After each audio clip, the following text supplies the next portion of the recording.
ኢትዮጵያ ውስጥ ተጽዕኖ ፈጣሪ ከሚባሉ የቴሌቪዥን ማሰራጫ ጣቢያዎች አንደኛውና ቀደምት የሆነው ኢቢኤስ ቴሌቪዥን ሰሞኑን በተፈጠረበት ሐዘን ብዙዎቻችን ልባችን ተሰብሮ እጅግ አልቅሰን ነበር። ያንን ተከትሎ ደግሞ አዳዲስ መረጃዎች በየሰዓቱ ሲንቀሳቀሱ እኛም በተደጋጋሚ ዜናዎችን ለመስራት ሞክረን ነበር። በአጋጣሚ ወይስ ነገሮች በድንገተኛ ሁኔታ ወይስ ታስቦና ሴራ አለባቸው ወይ የሚለው ነገር መልስ ለማግኘት እንደነበር ስንንቀሳቀስም ነበር። አንዳንድ ነገሮችን ቆም ብለን መመልከት ያስፈልገናል። ዛሬ ደግሞ የወጡ መረጃዎች እጅግ አሳዛኝና ልብ ሰባሪም ሆነው ከርመዋል።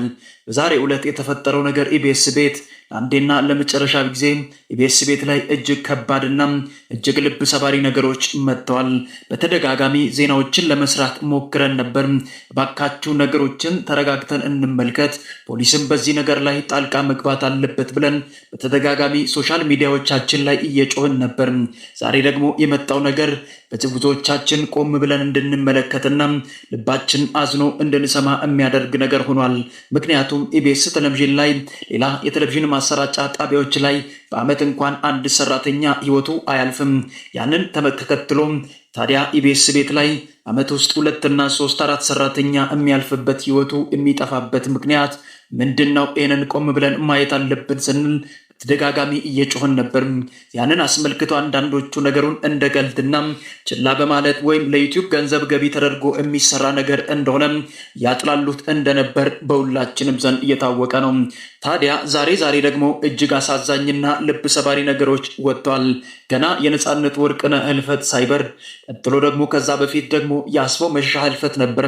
ያንን አለፍ ብሎ ደግሞ የካሜራማን ዮናስ ጉዳይ ግራ አጋብቶ ኢቢኤስ ቤት ላይ ድንገት ከስራ የተመለሱ ሰዎች ህይወታቸው የሚያልፍበት ምክንያት ምንድነው የሚለው ነገር ጥያቄ ውስጥ የከተተን ቢሆንም ዛሬ ደግሞ ዋና የሚባሉ ሰዎች ላይ ጉዳዩ እየመጣ ይገኛል። ይህ ደግሞ በብዙዎቻችን ዘንድ መታወቅ ያለበት ጉዳይ ነው። አንዳንድ ነገሮችን ዝም ብለን ካየንና ሁኔታው እየከበደ እየከረረ ሲመጣ ዝም ብሎ መመልከት እንደ ሀገርም እንደ ህዝብም ሊያሳስበን የሚገባ ጉዳይ ነው። በተደጋጋሚ ዜናዎቻችንን ብትመለከቱ እባካችሁ ኢቢኤስ ቴሌቪዥን ላይ ከጀርባ አንድ ችግር አለ፣ ሴራ ይኖረዋል፣ ብዙዎቹ ዝም ብሎ ህይወታቸው እያለፈ ነው፣ ማነው ታዲያ ያንን ነገር እያደረገ ያለው? ፖሊስ ነገሩን ማየት አለበት ብለን እየጮህን ነበር።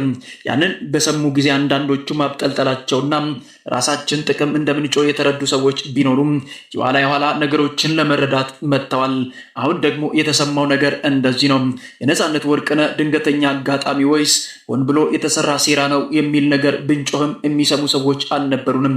ፖሊስ ግን በአንዳንድ ነገሮችን ለማጣራትና ነገሮች እንዲስተካከሉ በማሰብ ይንቀሳቀስም ጀመር። የኋላ ነገሮች በዚህ ልክ ማለቃቸው ደግሞ እጅግ ልብ ሰባሪ ነው። ዛሬ ኢቢኤስ ቴሌቪዥንን በሩን ያንኳኳ ደግሞ ከባድ ሐዘን መጥቷል። ይህ ደግሞ በቀላል ሰው ላይ የደረሰ ሐዘን አይደለም።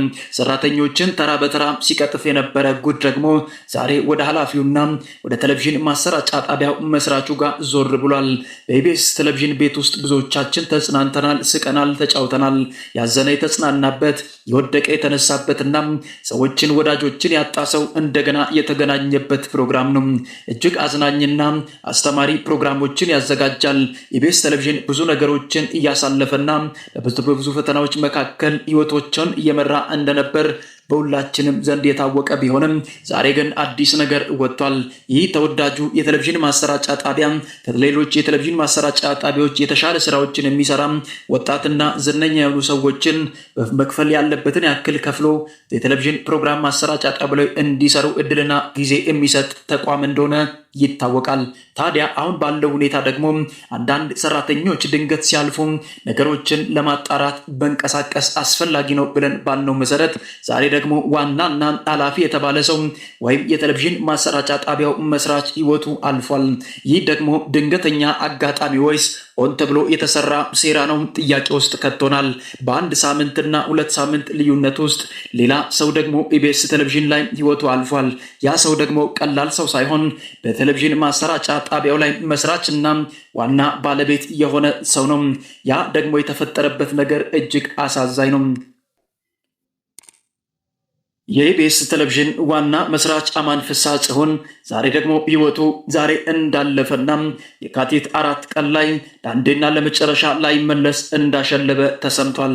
አንዳንድ ሰዎች ነገሩን ለማጣራት እየሞከሩ ቢገኙም ነገር ግን 2 ሳምንት ባልሞላ ሀዘን ላይ ሌላ ደግሞ ዋናውን ባለቤትና መስራቹን ለአንዴና ለመጨረሻ ጊዜ እንዳይመለስ አድርገው እንዲያሸልብ ያደረጉ ሰዎች ማን ናቸው? ምንድነው ኢቢኤስ ቴሌቪዥን ላይ እየተፈጠረ ያለው ነገር? የብዙዎቻችን ጥያቄ ሊሆን ይገባል። ታዲያ እኛ ስናወራ እንደ ቀልድ የተመለከቱ ሰዎች ቢኖሩም ነገር ግን ኢቢኤስ ቴሌቪዥን ዛሬ ላይ የደረሰበት ነገር እጅግ አሳዛኝና ልብ ሰባሪ ነው። ዛሬ ደግሞ የመጣው ጉድ ዋና መስራቹና ባለቤቱ ላይ ነው። ይህን ቴሌቪዥን ማስቆም የሚፈልግ ኃይል ያለ ይመስላል። ተወዳጅ ሰዎች ድንገት ህይወታቸው ያልፋል። እዛው የሚሰሩ ሰራተኞች አሁን ፍርሃትና ድንጋጤ ወሯቸዋል። ይሄ የሚሆንበት ምክንያት ምንድነው? ተራ በተራ ኃላፊዎችና ዋናዎቹ ላይ ደግሞ መጥቷል። ዋና መስራቹ ከተመታ አንዳንድ አባባል አለ በኢትዮጵያን ህዝብ ዘንድ የሚታመን እረኛውን ምታ መንጋው ይበተናል የሚባል አባባል አለ። መጀመሪያ እዛው የሚሰሩ ሰዎች ላይ የሚመጣው ነገር ግራ ቢያጋባንም ዛሬ ደግሞ ዋና ኃላፊው ላይ መጥቶ ለአንዴና ለመጨረሻ ህይወቱ ላይመለስ እንዲያሸልብ ሆኗል። አሟሟቱ ዛሬ ጥያቄ ውስጥ የከተተ ጉዳይ ነው። ታሟል የሚሉ ሰዎችም ቢኖሩም ነገር ግን እንዴት ሆን ተብሎ የተሰራ ሴራ ወይስ ድንገተኛ አጋጣሚ ነው? ገና ነፃነት ወርቅነህ ህልፈቱ ከተሰማ ቀናቶች ከተቆጠሩ በኋላ ዛሬ አንድ ሰራተኛ ወይም ሌላ ሰው አይደለም ያለፈው። ከነፃነት ህልፈት በፊት አንድ ወሬ ተወርቶ ነበር። አንድ ታዋቂ ጋዜጠኛ ህይወቱ ያልፋል ተባለ። ቀጥሎ ነፃነት ወርቅነህ አለፈ። ቀጥሎ ደግሞ የኢቢኤስ ዋና መስራች ህይወቱ አለፈ። ይህ ነገር ቆም ብለን ካላየ ነው ሆን ተብሎ የተሰራ ያለ ሴራ ወይስ ድራማ ነው? በአንድ ቴሌቪዥን ማሰራጫ ጣቢያ ውስጥ አመት ሳይሞላ 5 ሰራተኛና ከዛ በላይ ቀጥሎ መስራቹንም ጨምሮ እንዴት ህይወቱ ሊያልፍ ይችላል? ጥያቄ አለን። አንዳንድ ነገሮችን ቆም ብለን ከተመለከትን ኢቢኤስ ቤት ላይ እንደዚህ አይነት ነገሮች መፈጠር የጀመሩበትን ጊዜ ቆም ብለን ብናስተውል አንድ ጊዜ ብርቱካን የምትባል ሴት እዛ ፕሮግራም ላይ ቀርባ አንዳንድ ነገሮችን ማውራቷ ተሰማ። ያንን ደግሞ ወደ ዘረኝነትና ሆን ተብሎ የተደረገ ሴራ ነው የሚል የብሔርተኝነት ጉዳይ ከተነሳ በኋላ ከዚያ ቪዲዮ በኋላ ነው እንግዲህ ኢቢኤስ ቴሌቪዥን ላይ የሚሞቱ ሰራተኞች እየተበራከቱ ተብሎ ይታመናል። የኋላ እየወጡ ያሉ መረጃዎች እጅግ ልብ ሰባሪና አሳዛኝ ሆነዋል። በእያንዳንዱ ቀን ኢቢኤስ ቤት በር የሚያንኳኳ የሞት ድግስ ዛሬ ደግሞ ቀጥሎ ማን ላይ ይመጣ ይሆን? የብዙዎቹ ስጋት ሆኗል። ሰራተኞች ታዲያ በምን ድፍረትና ሁኔታ ውስጥ ሆነው ነው ዛሬ እዛ ቤት ስራቸውን የሚከውኑት የሚሰሩት? ብዙዎቹ ደንግጠዋል። ዛሬ አንዳንዶቹን እየሸኘ ነው። ቀጥሎ ኃላፊው ህይወቱ ለአንዴና ለመጨረሻ ጊዜ አልፏል። እጅግ ትሁትና መልካም ሰው ነው።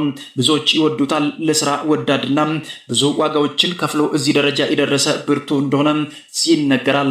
አማን ፍስሐ ጽዮን ብዙ ዋጋዎችን ከፍሎ ኢቢኤስ ቴሌቪዥን በእግሩ እንዲቆም ቢያደርግም የኋላ ግን ዛሬ ላይ ያልጠበቀው ዱብዳ ነገር ተከስቶ ህይወቱ ለአንዴና ለመጨረሻ ጊዜ አሸልቧል።